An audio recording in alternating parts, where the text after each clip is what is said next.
Hi there, my name is Will, and today I'm going to walk you through how you can keep your Kestra instance clean by purging your executions and purging your logs. It's no mystery, Kestra can produce a lot of executions and a lot of logs.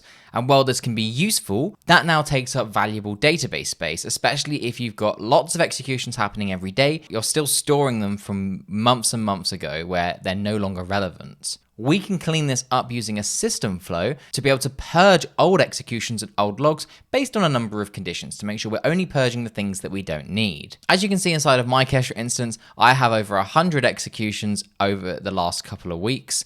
And if we scroll down a little bit further, we can see I've produced a lot of logs today. So let's use the purge feature to be able to get rid of all of these logs and get rid of all of these executions. So jumping into a workflow here, there are two tasks to do this. We've got the purge executions task and the purge logs task. Now it's worth noting that if you use the purge executions task, that's going to get rid of everything associated with the execution. So the logs, the metrics, and any files generated. So you don't necessarily need to run the logs one as well. However, the logs one gives you some abilities such as log level. So now what you can do is you can specify if you want it to get rid of just the warnings, so you can get rid of those, or just the info logs, so you can have a little bit of control. But it's worth noting that if you get rid of the trace logs, for example, you get rid of every level above that, so be careful with what you wish for. Now, as you can see from this example, we have an end date property, so we can specify what it should do.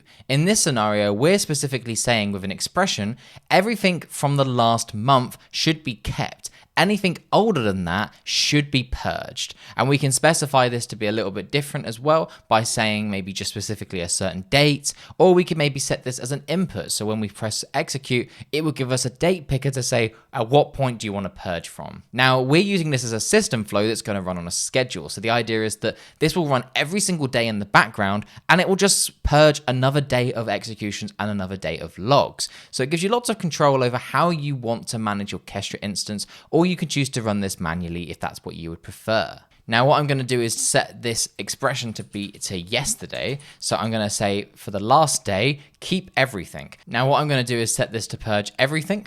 I'm going to tell it to also purge anything that wasn't successful. So this means I can purge everything, but if I want to only purge failed states or maybe cancelled, I can do that too. So here you can see it's going to purge. And when I go to dashboard, I've only got 36 executions now from the last 2 days, rather than that 100 that we started with earlier. So the purge executions and the purge logs task is a really good way for being able to just keep your Kestra instance clean and get rid of all of the errors from maybe testing and debugging without having to manually go in and delete them yourself. I'd love to hear in the comments below how you're going to use this, and maybe you could discuss with us in Slack as well.